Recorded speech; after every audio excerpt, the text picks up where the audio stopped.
I witnessed, recorded, and produced these videotapes of the Washington, D.C. hearing. Their authenticity is above question. This is a hearing about the government licensing the electrocution of people to cause grand mal seizures. This is produced as part of the ongoing work on the website, thewaythetruthandthelife.net. Think of the millions of dollars, taxpayers' money, spent to pay psychiatrists and their supporters and for the worldwide travel in putting this conference together, while the victims and opponents had to pay their own way. Now, what do we have in the way of the kind of evidence of somebody who likes to see something, to see damage? What kind of evidence do we have? We have so much more than the shock doctors are admitting. Let me give you a brief history. When I first got concerned about shock, I read Lothar Kalinowski and all the experts, and they said all the animal studies show no damage. Then I read the studies. Then Marilyn Rice read the studies. Then John Friedberg read the studies. And what did we find? We found that every animal study of any merit at all, which is pretty much, really, all the animal studies, show one of two things. Either widespread petechial hemorrhage, pinpoint hemorrhages throughout the brain, and or cell death. And the best study by Hartelius, a whole book, was not even mentioned in any of the reviews that I read as a psychiatrist, and he in his book-length study could tell which brain had been shocked just by looking at the slides, double-blind. And he found cell death. He didn't find hemorrhage. He found cell death. So we have animal studies. Incidentally, now what they say is I'm quoting old studies. They used to say the studies prove their point. After I reviewed the studies, just like you saw me review the suicide studies today, they said, oh, those are the old studies. Now the suicide studies will be the old studies. And what do we have in the way of autopsy studies? As early as 1957, Bethesda was publishing autopsy studies on modified electroshock. What did Bethesda find? In a large number of patients, exactly what we find in the animals. Diffuse damage, hemorrhage, cell death from modified ECT as early as 1957. Modified ECT is not old, not new. I mean, only the PR is new. We had brain death and damage from it in 57. I was giving modified ECT in 1962. It's been around a long time. The negative image of ECT is from modern ECT. Modified ECT is modern ECT. And now we have the CAT scans coming along. We have CAT scans showing brain damage, Callaway studies, even studies that don't want to show it are turning up with evidence that patients have brain damage from electroshock treatment. And I'm distributed along with the suicide article a 20-page review of brain damage if you want all the data and studies I'm referring to. So you're going to get a packet of two things: the suicide stuff that we did at lunchtime and the lengthier neuropathology studies, so that you can have the references that I'm talking about. Now, the question is, what studies are required and what studies haven't been done and why haven't they been done? All of the animal studies, except for some rat studies, can you believe that all that's been done in the last 10 years are a couple of rat studies? The shock doctors do the studies themselves, do the search to find an animal whose brain is as resistant to damage as a rat. The animals that the other studies that were done with were cats, monkeys, and dogs. We haven't had a single cat, monkey, or dog study of modified ECT. Why hasn't Dr. Fink sponsored one? Why haven't all these doctors who are so in favor of the treatment gone back and repeated the studies that showed brain damage in unmodified ECT to see what would happen in modified? They haven't done it because they're terribly afraid of the results. Why haven't they gone back and repeated the Janus studies, which showed this severe loss of memory from unmodified ECT? We did a control study asking patients before and after. We'll know we're making progress when there's a study done on ECT where a person like myself is invited to help design it, and where we repeat some of the old stuff that's already showing severe brain damage. But we also have some new stuff. We have EEG studies. Most EEG studies, brainwave studies, show that 1/3 of patients don't recover normal EEG patterns. I review them extensively in my book, and the EEG is a very insensitive instrument. If the EEG is showing brain damage, you've got to assume there's a lot more brain damage than is popping up in that particular thing, that particular study. But it's only going to get the surface of the problem. And of course, we have so many of the clinical studies are new and have been done with modified electroshock. Now, what are we to do about this current situation where we have a treatment that's been shown to produce brain damage in animal studies, human autopsy studies, EEG studies, clinical studies, psychological studies, and even now in a couple of CAT scan studies? The first thing we should do is look at the issue of should the treatment be carried on at all, when it hasn't been proven harmless and has such a history of dangerousness. If we were to apply any normal medical ethics to this situation, we would say stop all electroshock and test the animals. Test the animals. That would be normal medical ethics. I have very little hope of that taking place.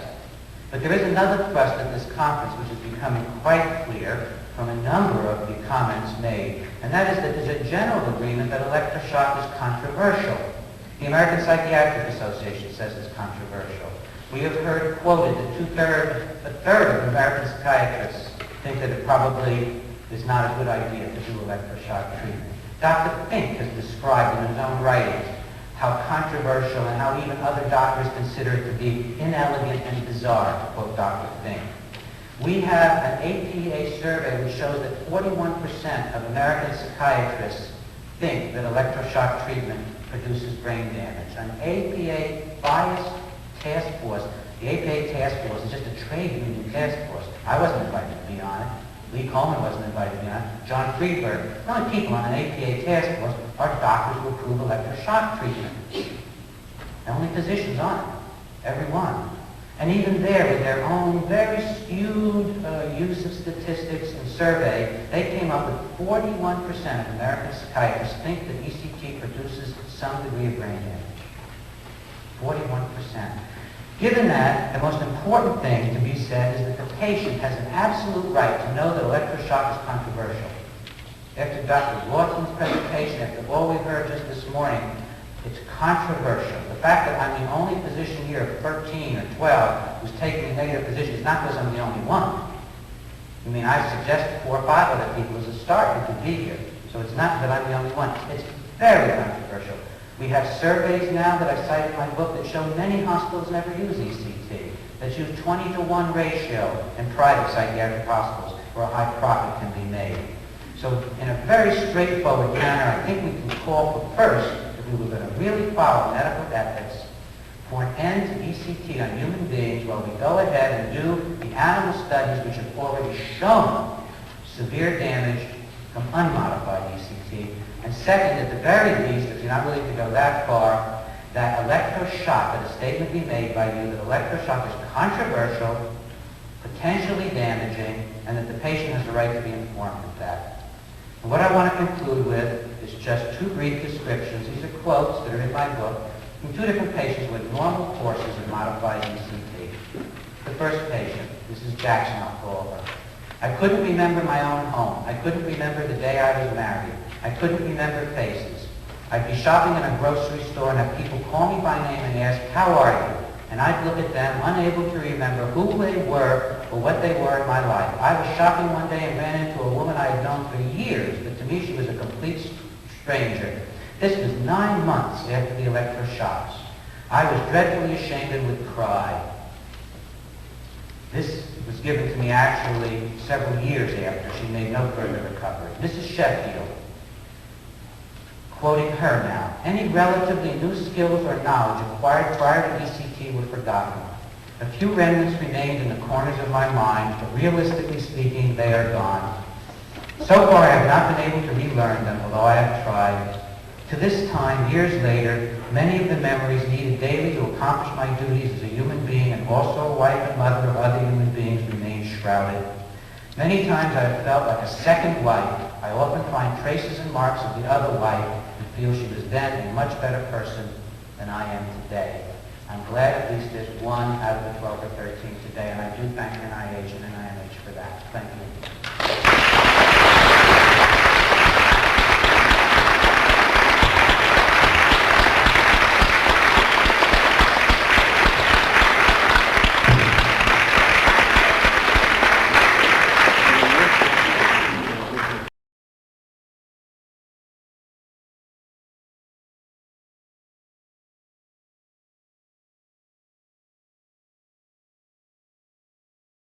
At the FDA hearings, the testimony on the reclassification of electroconvulsive devices cited the literature as whether signed or false, typically about 150 joules of energy in a treatment.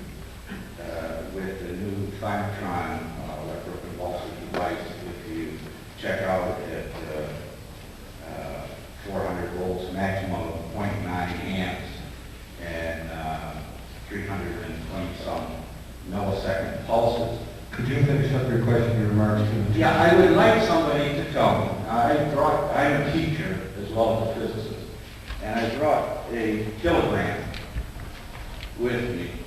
Teachers like to demonstrate. Now, this is a kilogram. It's 2.2 pounds. Heavier than a hammer used to hit a hammer.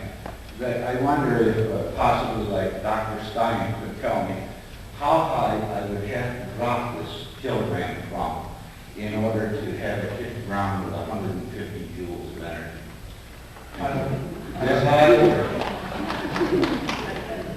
I don't know if that question is in the purview of the panel, but that may be the point. I'd like to go on to the next person.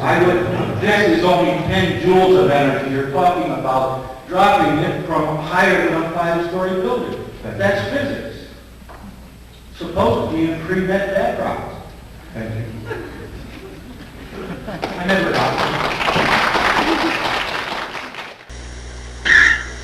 All right, out with your gum. Out with your gum.